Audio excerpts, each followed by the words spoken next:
Olá! O material para nossa conversa de hoje é um mergulho num clássico da literatura espiritual dos séculos XVIII, Um clássico bem intenso, né? bem intenso. São trechos de Preparação para a Morte, de Santo Afonso de Ligório. A intenção do autor, assim, era dupla. Certo. Servir como um livro de meditações para quem buscava uma vida mais devota e, ao mesmo tempo, ser um tipo de manual de sermões para padres. Uhum. O tema é forte e a abordagem é incrivelmente direta.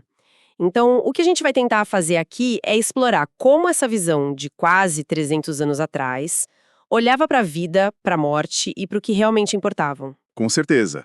E é importante situar essa obra, ela é um exemplo clássico do gênero memento mori, né? Lembra-te que vais morrer. Exato. Mas assim, a primeira impressão pode enganar um pouco. O objetivo não é ser mórbido, não é deprimir. Não, de forma alguma. Pelo contrário, a ideia é usar a certeza da morte como uma ferramenta psicológica, sabe? Para viver uma vida com mais propósito. É um convite para reavaliar tudo. Exato. Reorientar as prioridades, tirar o foco daquilo que é passageiro, do material, e voltar para o que o autor considera eterno. E ele já começa de um jeito que é impossível ignorar. A primeira reflexão não é nada filosófica, é extremamente gráfica, quase visceral. Sim, ele vai direto ao ponto. A frase de abertura é: considera que és pó e que em pó te hás de converter. Pronto, sem tempo a perder, aí ele já nos joga numa descrição de um corpo recém-falecido. É bem detalhado, né? Muito. A cabeça inclinada, os cabelos em desalinho, os olhos encovados, o rosto acinzentado, a língua e os lábios cor de chumbo. Ele descreve como um espetáculo que faz tremer. É uma estratégia de choque deliberada, sem dúvida. Ele quer quebrar qualquer idealização romântica sobre a morte. Totalmente. E o passo seguinte é ainda mais forte. Ele descreve a corrupção do corpo, o mau cheiro que surge quase que imediatamente, a necessidade de levar o corpo logo para a sepultura para que, nas palavras dele, não infeccione toda a casa. É uma imagem muito crua. E ele ainda adiciona um detalhe com uma ironia cruel. Um nobre ou um rico, diz ele, apenas exalará uma fetidez mais insuportável. Nossa. Ok, eu entendi a estratégia de chocar o leitor para quebrar a vaidade. Mas por que essa ênfase tão grande no mau cheiro, nos vermes e podridão? Para quem lê hoje, não sou um pouco exagerado? É uma ótima pergunta porque toca no centro da técnica dele. Hoje, a gente talvez visse isso como exagero. Mas para a audiência do século XVIII, essa era a realidade palpável da morte. Sem os artifícios modernos. Exatamente. Sem embalsamamento, sem funerárias. Ao forçar o leitor a confrontar essa realidade biológica nua e crua, ele está fazendo algo muito específico. Ele desmantela o orgulho e o apego ao corpo. Entendi. O corpo que é fonte de tanto prazer e vaidade e motivo de tantos pecados na visão dele, é reduzido à sua verdade material mais básica, matéria orgânica em decomposição. É uma forma de humilhar o orgulho. E é fascinante porque essa técnica de visualização negativa, sabe? De meditar sobre o pior cenário possível, ecoa práticas de outras tradições, Como quais? como a dos filósofos estoicos. Não é só sobre medo, é sobre construir uma resiliência psicológica contra as perdas inevitáveis da vida. Essa conexão com os estoicos é interessante, não tinha pensado nisso. E o que mais me impactou depois da parte física foi o que ele disse sobre a memória. Ah, sim. A ideia de que até nossos entes queridos nos esquecem rapidamente é quase mais brutal do que a decomposição. É bem pesado mesmo. Ele diz que os parentes que antes amavam a pessoa agora se apressam em afastá-la de casa e logo depois evitam até mencionar o nome para não agravar a própria dor. Sim, é a segunda camada do argumento dele. Primeiro, ele destrói a vaidade do corpo, Certo. e em seguida ele ataca a vaidade da fama, do legado. Ele mostra como a memória social é frágil, como nossa importância no mundo é, assim, rapidamente substituída. Nas palavras do texto, os vivos entram em cena para ocupar os lugares dos mortos. Exatamente. É um lembrete implacável da nossa transitoriedade. Se nem o amor da família garante a memória, o que dirá o reconhecimento do mundo, né? É um argumento para desinflar o ego. Para mostrar que essa busca por fama e reconhecimento é É construir um castelo na areia na visão dele. incrível. Então ele foca no físico e na memória. Mas e as coisas que a gente constrói, a reputação, as posses? Com certeza. Se o corpo vira pó e a memória se apaga, os bens materiais são o próximo alvo óbvio da argumentação dele. E as histórias que ele usa para ilustrar isso são fantásticas. Uma delas é a de Saladino, o grande sultão. Um dos homens mais poderosos da época. Exato. Ao morrer, ele ordenou que um soldado levasse sua mortalha, o simples pano que o cobriria, na ponta de uma lança, gritando pela cidade: "Eis aqui tudo quanto Saladino, o conquistador do Oriente, leva para a sepultura." É uma imagem muito forte. E o que torna essa anedota tão eficaz é que ela usa o teatro para comunicar uma verdade filosófica profunda. É uma performance, né? Totalmente. Uma performance que força todo mundo a confrontar a inutilidade da riqueza diante da morte. Ele não precisou de um sermão, ele criou uma imagem inesquecível. Mostra que, no final, o mais rico e o mais pobre... São cobertos por um pano semelhante. Tem outra história nesse mesmo espírito, a do filósofo Diógenes. O texto conta que Alexandre o Grande o encontrou remexendo um monte de ossos. Sim, e perguntou o que ele estava fazendo. Isso. E Diógenes teria respondido: "Procuro o crânio do rei Filipe, vosso pai, e não o encontro. Mostrai-me se o podes encontrar. Qual é o do rei e qual o do servo?" É genial. É genial. A morte apaga todas as distinções sociais. E se a gente conecta isso ao quadro geral, vemos que o autor escolhe a dedo as figuras mais poderosas que se pode imaginar. Um sultão, um rei... Sim, um imperador, para provar o ponto dele. Se nem eles podem levar nada, o que esperar de nós? O texto define a vida como um vapor que aparece por um momento. A beleza, as honras, as riquezas, tudo é névoa. Exato. A morte é o grande nivelador. Confesso que, ao ler a história de São Francisco de Borja, precisei parar um momento. Ele era um nobre, encarregado de acompanhar o corpo da imperatriz Isabel. Certo. Ao abrirem o caixão, depois de uns dias, o cheiro e a visão do corpo em decomposição foram tão chocantes que todos se afastaram. Mas ele ficou. Ele ficou. Ele ficou, olhou para aquele rosto irreconhecível e disse algo como: "É assim que acabam as grandezas e as coroas do mundo. Não quero mais servir a um senhor que a morte pode me roubar." E aquilo mudou a vida dele. Completamente. Abandonou tudo, se dedicou à vida religiosa. A ideia de uma única visão mudar toda a trajetória de uma vida é algo muito forte. E essa história é o clímax dessa sessão. Ela ilustra a conclusão lógica de todo o raciocínio. Se poder, riqueza, beleza e fama acabam em podridão e esquecimento. Então, a verdadeira loucura é dedicar a vida inteira a esses bens passageiros, segundo o autor. É um argumento de custo-benefício, mas com apostas infinitamente altas.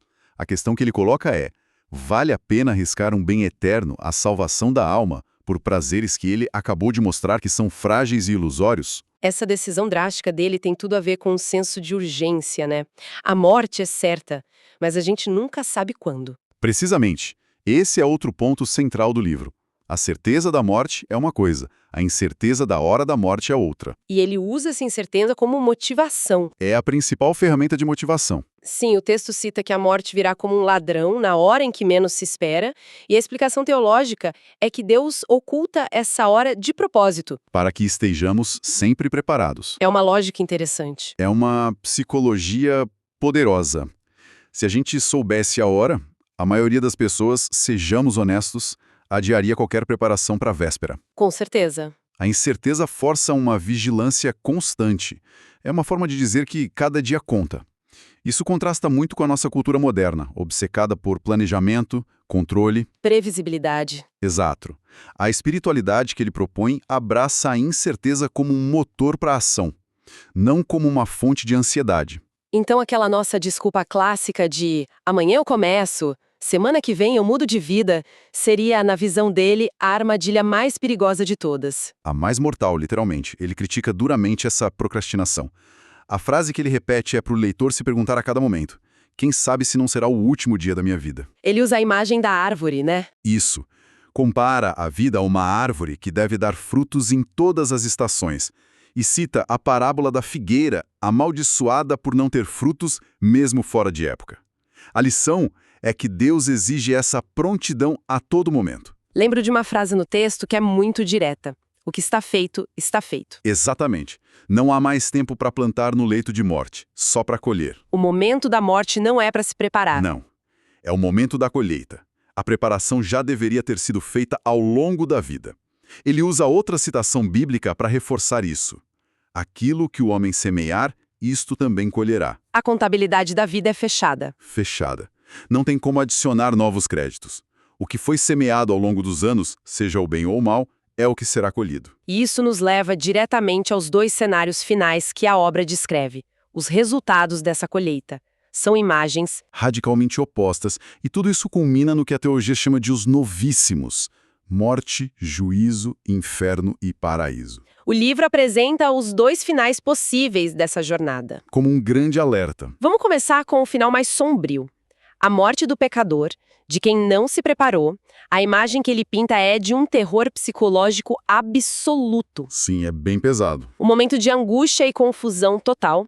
O moribundo é atormentado pelos demônios, que o acusam dos seus erros, o levam ao desespero. E os pecados passados se tornam... Verdugos é a palavra que ele usa. Verdugos que o acompanham até o juízo final. É como uma cena de tribunal no leito de morte. E aqui a obra argumenta que uma conversão de última hora nesse cenário é vista como muito fraca. Por quê? O motivo é sutil, mas importante. Essa conversão é motivada pelo medo do inferno, não por um amor genuíno a Deus, que seria o único motivo válido para o perdão na visão do autor. Entendi. O medo não é a motivação correta. Exato. A lógica é que um coração que passou a vida toda endurecido no egoísmo não se amolece de verdade em poucos minutos de pânico. O hábito é mais poderoso que o medo do momento. Faz sentido dentro da lógica dele. E em contraste absoluto, temos a morte do justo. É um cenário completamente diferente. Totalmente. É chamada de preciosa aos olhos de Deus. É vista como o fim dos trabalhos e o início do descanso eterno. Uhum. O texto diz que os santos não temem a morte porque nunca se apegaram de verdade aos bens, às honras ou mesmo aos parentes deste mundo. Para eles, não é uma perda. Não. Eles veem a morte como uma libertação. O autor chega a chamá-la de chave de ouro que abre as portas do céu. A mensagem aqui é que a experiência da morte é um reflexo direto da vida que foi levada. O texto está cheio de histórias de santos, que morreram com alegria. Sim, ele menciona São Francisco de Assis. Que morreu cantando. Ou uma freira que, ao ver suas irmãs chorando, disse: "Por que chorais?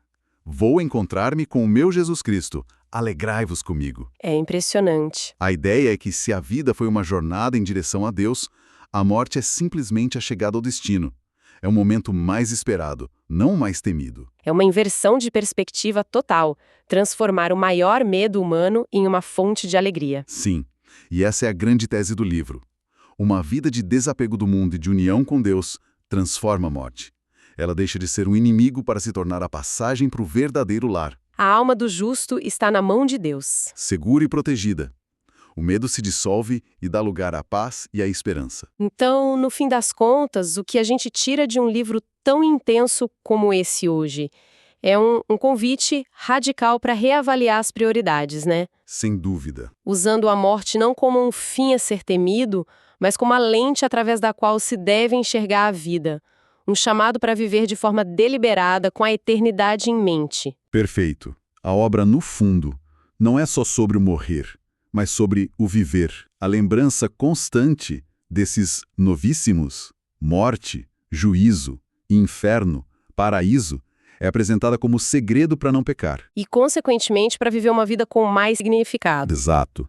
De forma paradoxal, a preparação para a morte é, na visão de Santo Afonso, a receita para uma boa vida. É um manual para viver bem ao nos forçar a responder à pergunta: o que é, de fato, importante? O texto nos convida a imaginar nosso último momento repetidamente. E, assim, independentemente das crenças de cada um, fica uma questão para refletir. Se a premissa do autor fosse real, que esta vida é apenas uma breve viagem com um destino eterno, qual única coisa na rotina diária mudaria imediatamente?